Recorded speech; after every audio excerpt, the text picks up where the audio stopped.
It is Friday, December 20th, 2024. This is another edition of Football Today, presented to you by Captain Morgan, the official spiced rum of the NFL. That dude is Bobby Skinner. I am Chris Rose. Producer Connor is here as well, and Justin Penik will be joining us momentarily for topics a little bit later in the show. But let's start off with a little Thursday night football where, Bobby, the Denver Broncos had a chance to clinch their first playoff berth since winning Super Bowl 50. They had it in hand. They had a double-digit second half lead, but here come the LA Chargers. Thanks to Justin Herbert throwing it all over the yard and taking some serious shots, and they win at home 34 to 27, and they have all but secured a wild card berth. So what'd you think of Herbert? Man, this was a a game the Chargers needed. One, just the win in general, but all year, and you know me, I'm the Chargers guy, and hey, they're gonna end up at 11-6 when they beat the Patriots and Raiders these final 2 weeks, and I'll be happy about that. But they just felt like a team that couldn't come from behind, and then I it felt like that, and then I looked it up, Rose, in the fourth quarter. I was like, what's their second half points per game? They're 28th. Anytime they felt like they lost the lead or didn't have that defense balling in the first half, that they had no chance. And you thought that was what was going to happen in this game, and the Broncos scoring three straight times. That defense locks down. Knicks, force Knicks to just check downs, start tackling guys and getting up yak. And then Justin Herbert was just doing Justin Herbert things. The touchdown to Davis was nice. Finding McConkey, just making plays under pressure consistently. Well, I thought that the free kick at the end of the first half was a huge momentum swing. Now, some people say, well, hold on, Denver tacked on three early in the third quarter, made an 11-point lead again. But follow me here. The Chargers drove all the way down the field with under 2 minutes to go in the first half. They looked like they were going to score. And on first down, Herbert gets picked off in the end zone. You're thinking, okay, man, I mean, the air just gets let out of the balloon. Denver has some weird play calling. Harbaugh uses a timeout. They force a punt, which would have been the last play of the first half. And instead, we've got interference on the returner, Darius Davis. So they end up getting the free kick. Cam Dicker nails it from 57 yards out. We hadn't seen one made in the NFL since 1976 when Ray Wersching, who's better known as a San Francisco 49er than a San Diego Charger, did it for the Bolts back in the day. And I just think getting some points there at the end of the half kind of lifted their spirits. Well, it turned it into a one possession game. Ray Warshaw, I saw a picture of him. He looks like Dale Earnhardt. Yeah, I good I had call. no Good call. idea about that rule, by the way. I like Sean Payton getting in his little halftime. Like, yeah, we Yeah. prepared. How did you prepare for that? But when Harbaugh called that timeout, I'm like, that's probably a pretty kind of annoying timeout. But I think Harbaugh got beat by a Michigan State block punt, like just kind Mhm. of hard the edge Harbaugh brings, where it's like, hey, you never know, never give up a chance at doing something. At least those 3 points. So I do think it swung momentum. Um, and I just think on the defensive side for the Chargers, they just started tackling better, or getting off blocks, because I mean almost all the Broncos offense passing wise was off of Yak. Um, but yeah, I mean in reality it was just like the Chargers offense didn't look much different than what it usually did. It still looks difficult, but Justin Herbert was like doing the difficult over and over again. Well, hopefully for the Chargers, J.K. Dobbins comes off the injured list They next need him week. bad. They I need know him Gus because, Edwards played fairly well, but there's a well, noticeable difference between the two. listen, he had two good goal line runs, and other than the 43-yarder, the running game was non-existent, and it's basically been that way over the last four games without Dobbins. A few things. The Chargers are beat up in the secondary. I don't think Denver took a big enough advantage of that, right? Cam Hart did not play. Elijah Molden did not play. Loie Gilman is out, and then they lost Marcus May. So they are down to like Yeah. defensive back 7 through 10 at the back end of the roster. Guys that just don't see a lot of defensive snaps were out there, and I don't think Denver took advantage of that. And I know the Chargers like try and keep things in front of them, but like you said, Denver really never looked to do that at all. And Bo Nix, he had the second lowest average depth of target. And then when they did have a chance, Marvin Mims gets past, I forget which corner it was, and Bo Nix, I mean, just totally underthrows it on what was like not that. It would only been like a 30 to 40 yard throw, and he totally underthrew that, but just felt like he was not trying to get the ball. Forget even down the field, just in the intermediate part of the game at all. Just kind of check downs and screens consistently. Just never really tested them, and that's the way the Chargers want you to play them. All right, so both teams are currently 9-6. The Chargers have the easier path. They just have to win one of their last two. They're at New England in a game that I'm actually going to call Saturday on NFL Network. And then last week of the season, they take on the Las Vegas Raiders. So they have two of the worst teams in the NFL on their schedule. In the meantime, the Broncos have to go to Cincinnati next Saturday. That, too, is a game also on NFL Network. And then they finish at home against the Kansas City Chiefs. That's a game we don't know how much it's going to mean to the Chiefs. They might be playing for the 1 seed in the lone bye in the AFC. They might be playing for nothing. I think Denver is in a. I know the percentages say whatever it was, 86, 85% to make the playoffs. They may have screwed themselves tonight, Bobby. Yeah, I still think they get in. That or that Bengals game is going to be really interesting, but I still think they get in. They, like you said, they have a 2 game advantage. It'd have to fall apart. I don't know how all the tiebreakers and stuff work, but I'm still pretty confident that they end up getting in. I don't trust the Colts. I don't trust the Dolphins, and I know people want the Bengals in. Hell, I want the Bengals in too, but I don't trust that defense All at I'm all. saying is the Bengals this week have my Browns at home. Then next week, Denver. If you stare That's them like in game the of the face, week right there. Bengals, Broncos. Not game of the week, but that's big time implications in that one. yeah. Um, The Chargers, by the way, they do get in if both the Dolphins and the Colts lose this weekend. So it has to be the and, it's not the or. I'm Okay. so mad, Rose. I'm a Chiefs split with the Chargers away from my 12-5 being correct. That was all predicated on them splitting with the Chiefs, and they got swept. So now they're going to go 11-6. Well, yeah. I mean, it could have been, yeah. Okay. That's It's okay. You were on it at the beginning of the year. We did Their kind of, schedule is so easy. It's like I know the last 4 games they went 1-3, and that's the reality. If they played a tough schedule, they'd probably be out of playoffs. But it just all season it feels like, oh, who do the Chargers play next? The worst team in the NFL. fun one on Thursday night football. A lot of points scored. Nice big come from behind win by the LA Chargers. Justin Penik warming up in the bullpen, getting ready to join us. But first, you know what we all need a little bit more of? To get off our ass. With bold flavors and a refreshing citrus kick, Mountain Dew is going to get you off your ass and have you feeling like you're on an actual mountain. A mountain where the weather's always perfect. Your friends are ready to hang and a day of epic proportions awaits. So here's what I need you to do over the next few days. Head on outside. Find an activity that's equal parts fun and competitive. 3-point shooting contest, longest drive if it's warm wherever you're playing.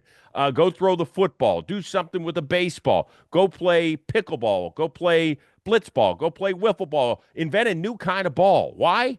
Because the mountain is calling and you should answer. So grab your friends, grab an ice cold Mountain Dew wherever refreshing beverages are sold, and do the do.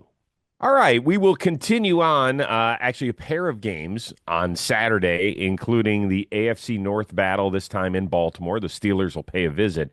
Now, regardless of the outcome, the Steelers are actually still going to be leading the division, but they can clinch it by winning on the road against the 2-time MVP Lamar Jackson, who has struggled in his career. He's just 1-4 as a starter against the Pittsburgh Steelers. So, Bobby, I ask you this. Is this the time he finally breaks out of his funk against the black and gold?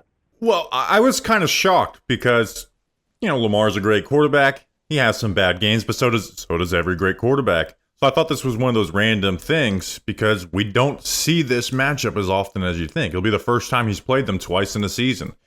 Didn't play them rookie year, so nothing from that would be bad to skew assess. But he's been just flat out bad against the Steelers almost every single time.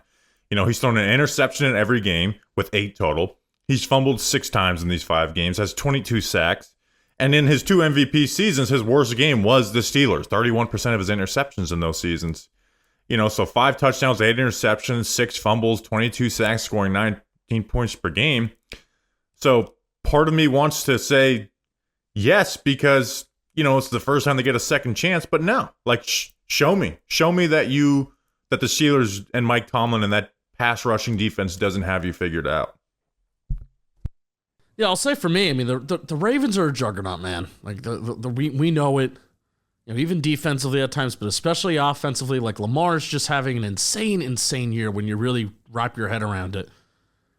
But this Ravens team, there's times and there's games where they just shoot themselves in the foot with sloppy play.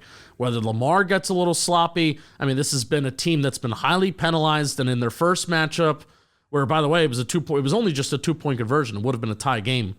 So it's not like the Steelers just blew them out of the water.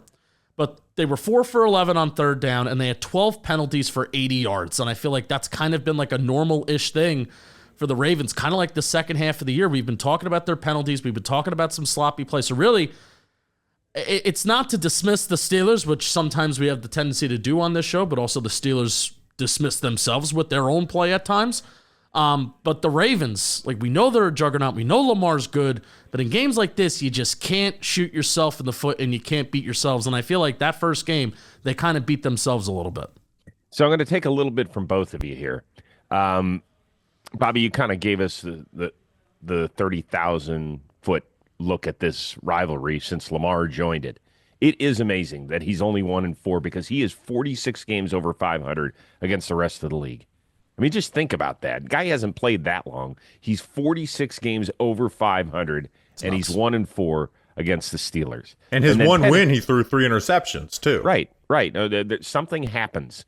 And in the last game, you mentioned it, Penik. They were only a 2-point conversion away from tying this thing. It was another one of those Steelers games where all they do is kick field goals. It was also a game where Baltimore turned it over 3 times, in addition to those 12 penalties. And, oh, by the way, that was really the first time where we saw some cracks in the armor for Justin Tucker because he missed 2 field goals. Only Dustin Hopkins of Cleveland, who was benched last week, oh, by the way, has missed more kicks than Justin Tucker.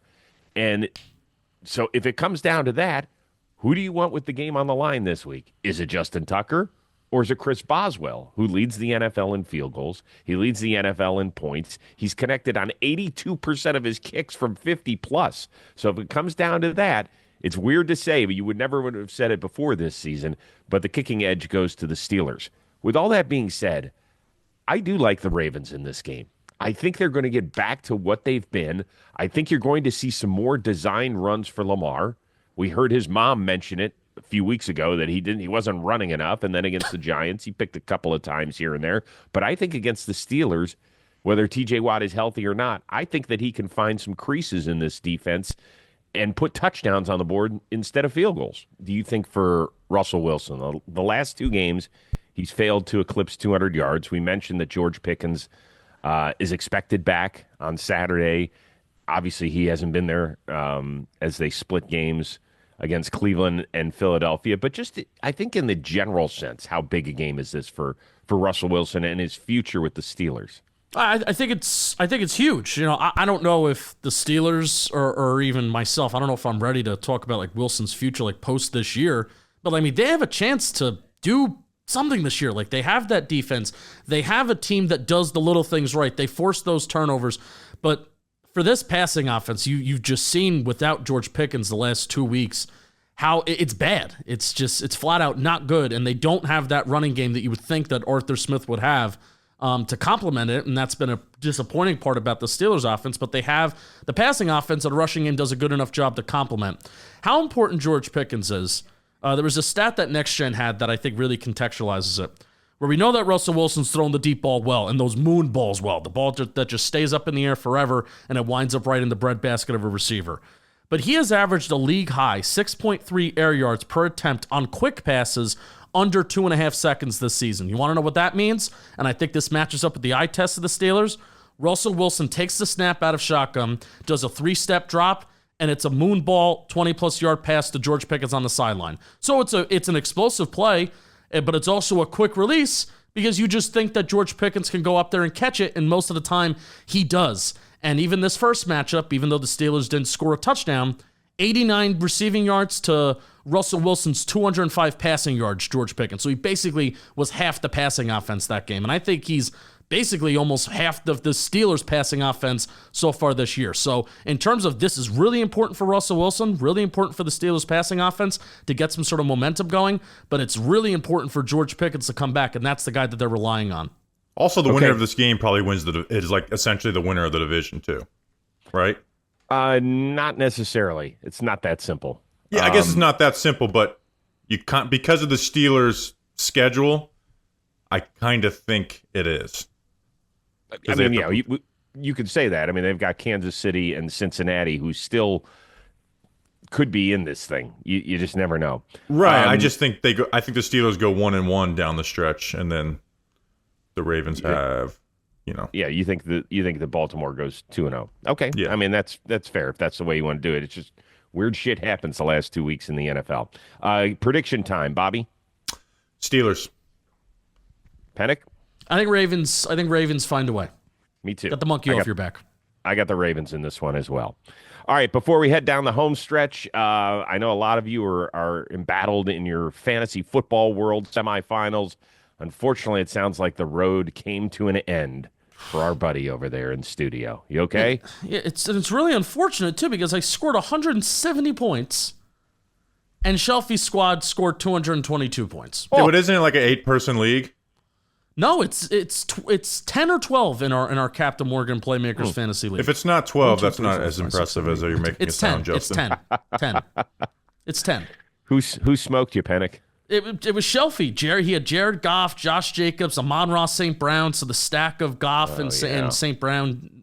That's a good stack. Devontae Smith finally broke out of his slumber, and of course Shelfie had the Broncos defense on top of it too that gave him 22 points. So I found a way to score 170 points with James Cook, Josh Allen, Malik Neighbors, Terry McLaurin, but not good enough. I may have to dress up as a captain in a postseason stadium. So stay tuned for that. We'll keep you posted on our postseason plans with Captain Morgan. And today's episode is sponsored by Captain Morgan, the official spice rum of the NFL. The NFL season where legends are born on and off the field. Some are of last-second plays that turn the tide and change a team's destiny, while others are of friends who follow the captain from within them to make a regular get-together into the stuff of legends. So grab your crew, grab a captain and a cola, make it a story to remember, just like this matchup was one to remember for me, because legends start when you follow the captain. Visit followthecaptain.com for more. Please drink responsibly. Captain Morgan Original Spice Rum, 35% alcohol by volume. Captain Morgan Rum Company in New York, New York. You will be glad you did. We're glad. Okay. NFC East, Shelfie's team, Philadelphia Eagles. It feels like they have solidified that thing. They could take down the East this weekend, the whole bit. The other three divisions in that conference, believe it or not, still up for grabs because Detroit lost and Minnesota won. Those two teams have identical records with 3 games to go. The NFC South, Tampa Bay leads Atlanta, but remember, Atlanta did sweep the season series, so a misstep by the Bucs could lead to something special for Michael Penix Jr. and the Falcons. And in the NFC West, you've got the Rams and the Seahawks, and don't forget about the mighty Arizona Cardinals as well. That could come down to Week 18 with Seattle at Los Angeles. So which of those 3 divisions, Justin Penik, are you most closely following? Which one's really garnered your interest down the stretch? It's the NFC West. Because I feel like you can have some teams that, I feel like these Cardinals look good one week and then the next week that they don't. I feel like the Rams are catching fire now and I would call them the favorites, but even the Seahawks are still like a talented team, but I feel like they're a frustrating team to watch at times. So it's the NFC West and how that's going to finish. These teams are going to play each other as the wire comes down. The Vikings have a really good game with the Seahawks in Seattle, so I love that. Seahawks are only 3-5 at home. What is up with that? 12th man. So it's the NFC West, definitely for me. I already penciled in, put it in pen. Tampa Bay Bucks got that NFC South. I want to see Baker in the playoffs. I agree with the West because if the Rams get in, they have a Super Bowl caliber quarterback and maybe the best in the NFC and the best head coach in football, in my opinion, with Sean McVay. And a lot of young pieces I like, so I'd like to see them in that atmosphere. But the Seahawks bore me a little bit. The Cardinals I'm not that interested in. 49ers, I'm actually interested to see the 49ers if they go under 500, what the fallout will be. Because I don't trust Jed York to just be okay with it and whatever happens with Purdy. But I actually am excited for the NFC South. Because Baker's Bucks are fun. Liam Cohen's going to be a head coach probably next offseason. But I'm enthralled to see what these Falcons look like with Michael Penix. And you guys know I'm not the biggest Michael Penix fan. I didn't think he was worthy of a top 10 pick. And I still think the Falcons are insane for no matter, again, this was our whole draft thing, is like no matter which way you try and explain it, they screwed up royally somewhere. And they honestly screwed up worse than what we thought because Kirk Cousins wasn't healthy and they had to make this move.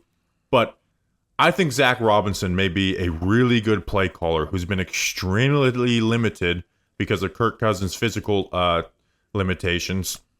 And they have a ton of talent on that offense and a good enough offensive line. And defensively, they're not great, but they do have some, stud players. If the Bucs slip up, and the Falcons could be like a fun rookie, quarterback playoff team with Michael Penix, and also don't have a ton of film on what they do because they are going to change their offense, I think, quite a bit. I'm going to go with the NFC North. I didn't think any way in the world a month ago that somebody could press the Detroit Lions. I thought that Minnesota could stick around and be a nice wild card story. I have always liked Green Bay. I picked them to win the Super Bowl at the beginning of the season, and I think that they might have a shot, even though they're going to have to play 3 tough road games just to get to New Orleans. With all that being said, I don't know if I'm going to pick the Vikings to win the division, but the fact that they're right here has certainly intrigued me.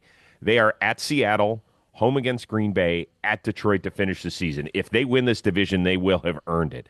But Detroit at Chicago, that feels like an easy win. At San Francisco could be tricky. Yeah, that's a Monday night game, and you just don't know. And then coming back on a short week to play the Minnesota Vikings. Dude, with the number of injuries that Detroit has suffered on the defensive side of the football and the way that Kevin O'Connell and Brian Flores are coaching both sides of the football in Minnesota, would it shock me if the Vikings end up taking that division and, what the heck, maybe even getting the bye? Could you imagine if Detroit has all this tremendous goodwill built up and they have to go on the road as the 5 seed in the playoffs? Would be unreal, but I actually would fucking love the chip on the shoulder that would put on that team. With the NFC, my opinion is not going to change much on the Vikings and Packers. I think they're legit. I think they can make it through these playoffs. What I'm watching there is how bad are the Lions affected by their losses on defense. I know they're going to be able to outscore teams. I know that they can get through the NFC and win a Super Bowl. I know that they have the ability to do that. Is that defense going to be so bad, though, where they got to be perfect on offense throughout the playoffs? Because that's an impossible expectation to put on a team. I mean, let's remember, Jared Goff got picked off 5 times in a game, and they still won. And by the way, he threw for almost 500 yards last week and lost. Yeah. They have had some weird shit go on. Yeah. All right, let's do some predictions for all of these games. Let's start in the NFC West. The Rams are at the Jets. Bobby? Let's go Rams. Ram it up. Let's go Rams. I think it's going to be closer than you think. I'll go with my buddy Maurice Jones-Drew. He likes to call them Ramley. Seattle playing host to the Minnesota Vikings. Bobby? Speaking of the Jets, if you want to trade your player, just pay Madden to bump up their Madden rating, and you get better draft compensation from them. What was the game he said? Patriots Buffalo? No, Seattle playing host to Minnesota. I'll go Minnesota in this one. I will also go Minnesota, and I have a standings update, by the way. Oh, okay. You know what? Let's do it right after I pick the Minnesota Vikings, but it's not super confident. Go ahead. Okay. All right. So we all picked the Vikings. Okay. Yeah. Week 15 update. Rose, you missed a game. You got distracted by the mileage discussion. Our producer, our associate producer, Yes. Rich said, and you forgot to pick Green Bay and Seattle. You probably would have picked Green Bay. I would have picked Green Bay because they're my Super Bowl pick, but that's All right. fine. Whatever. We can't count it. So I went 9 for 13. Bobby went 9 for 13. Rosie went 7 for 12. You would have gone 8 for 13. So on the season, our winning percentages 61.5 for me, 55%. Bobby Skinner takes a lead over Chris Rose. Chris Rose, you're at 54.6%. That's a joke. Move All on. right. Detroit at Chicago, Bobby. Detroit. Chip on their shoulder. Yeah, Lions. I mean, the Bears they don't win games. So it's pretty simple. I'll go with Detroit. Let's see here. The Arizona Cardinals are at Carolina. Ooh, our winner of cheapest ticket of the week at $19 currently. I'll go the Cardinals. They'll beat the Panthers. I also think they'll beat the Panthers. You know what?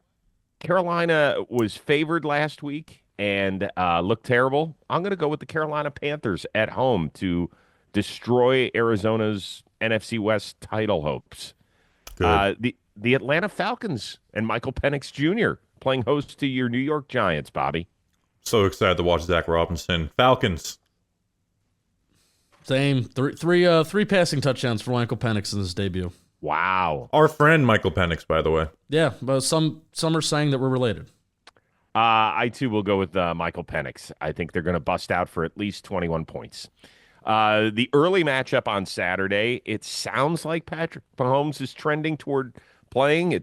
He's talking up a good game. They play host to the Houston Texans, Bobby. Yeah, he was a full participant in the first practice. Fucking bullshit. You know what? That pissed me off. I'm going Texans. I'm going Chiefs. This is really cool test to see this Texans offense playing on a national stage again. So give me Texans. Give me Chiefs. The Texans have not played well this year. No. They cakewalked into the AFC South title because everybody else stinks. I like Kansas City at home, regardless of who the quarterback is and how healthy they are. Battle of Ohio, Cleveland at Cincinnati, Bobby. Who's starting at quarterback for the Browns? DTR. Bengals. Would it have mattered if I said Jameis? Yeah, I hate the Bengals defense is so bad. I would have picked the Browns, but the DTR is Bengals. Bengals. There's still people that are believing in the Bengals, by the way. Me? No. They're 1-5 at home. Come on. Jimmy made a really good breakdown, Joe Burrow breakdown earlier in the week, so go check that out. Give me the Bengals. I got the Bengals as well. Offensively, just too much. Tennessee at Indianapolis, Bobby. Let's show them who the real horse is. Colts. Yeah, I think I haven't picked an underdog yet, so give me the Colts. The Colts are a dog at home?